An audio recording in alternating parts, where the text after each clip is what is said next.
আমাৰ জিলা দুৰ্যোগ ব্যৱস্থাপনা প্ৰাধিকৰণ আৰু অসম ৰাজ্যিক দুৰ্যোগ ব্যৱস্থাপনা প্ৰাধিকৰণৰ তৰফৰ পৰা দুৰ্যোগ ব্যৱস্থাপনা সম্পৰ্কে আমাৰ দুদিনীয়া কৰ্মশালা যোৰহাট জিলাত অনুষ্ঠিত হৈছে।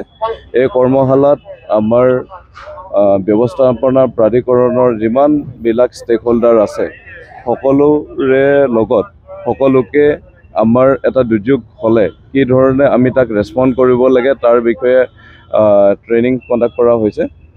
যোৱাকালি আমাৰ ডিটেইল এটা কি বুলি কয় কৰ্মশালা অনুষ্ঠিত হৈছে। ইয়াৰ ওপৰত সকলো বিষয়ববীয়াক ট্ৰেইনিং প্ৰদান কৰা হৈছে কি ধৰণে কমাণ্ড ছিষ্টেমটো মেইনটেইন কৰা হয়। এটা যেতিয়া আমাৰ দুৰ্যোগ আহে দুৰ্যোগৰ তাৰ চেইন অফ কমাণ্ডটো কি হয়, কোন অফিচাৰৰ বা কোন বিষয়াৰ কি দায়িত্ব থাকে, কি ধৰণে আমি ৰেছপন্ড কৰিব লাগে আৰু ক্ষয় ক্ষতি আৰু মানৱ জীৱনৰ হানি কেনেকৈ আমি কমাব পাৰোঁ বা ৰোধ কৰিব পাৰোঁ সেই বিষয়ে এটা বিতং প্ৰশিক্ষণ অনুষ্ঠিত হৈছে। তাৰে অংশস্বৰূপে আজি আমি এটা মক ড্ৰিল ইয়াতে কণ্ডাক্ট কৰিছোঁ।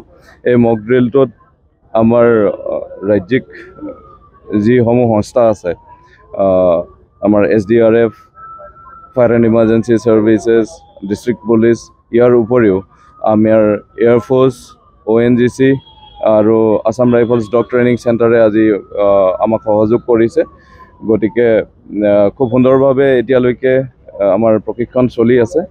আশা কৰোঁ যে আমাৰ যদি জিলাখনত সঁচাকৈয়ে কিবা এনে ধৰণৰ দুৰ্যোগ আহে এই দুৰ্যোগ প্ৰশমনৰ ক্ষেত্ৰত বা দুৰ্যোগটো মোকাবিলা কৰিবৰ কাৰণে আমাৰ টিম আমাৰ সকলো ষ্টেক হোল্ডাৰকে আমি সাজু কৰিব পাৰিছোঁ বা তেওঁলোকক প্ৰশিক্ষণ প্ৰদান কৰিব পাৰিছোঁ।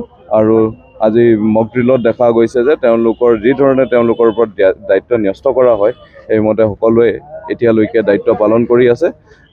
যদি ৰিয়েলিটিত সঁচাকৈয়ে যদি আমি এনেকুৱা এটা পৰিস্থিতি মোকাবিলা কৰিবলগীয়া হয় তাৰ বাবে আমাৰ গোটেই প্ৰাধিকৰণৰ আটাইখিনি ষ্টেক হোল্ডাৰক আমি সষ্টম কৰি ৰাখিছোঁ আৰু যাতে আমি সদায় সষ্টম হৈ থাকিব পাৰোঁ 24/7 আমি এটা দুৰ্যোগ মোকাবিলা কৰিবৰ কাৰণে যোৰহাট জিলাবাসীৰ ৰাইজক যিকোনো এটা দুৰ্যোগৰ পৰা পৰিত্ৰাণ দিবৰ বাবে আমি সদায় সষ্টম হৈ আছোঁ আৰু তাৰে কৰ্মশালা আমাৰ ইয়াতে অনুষ্ঠিত হৈছে। ধন্যবাদ।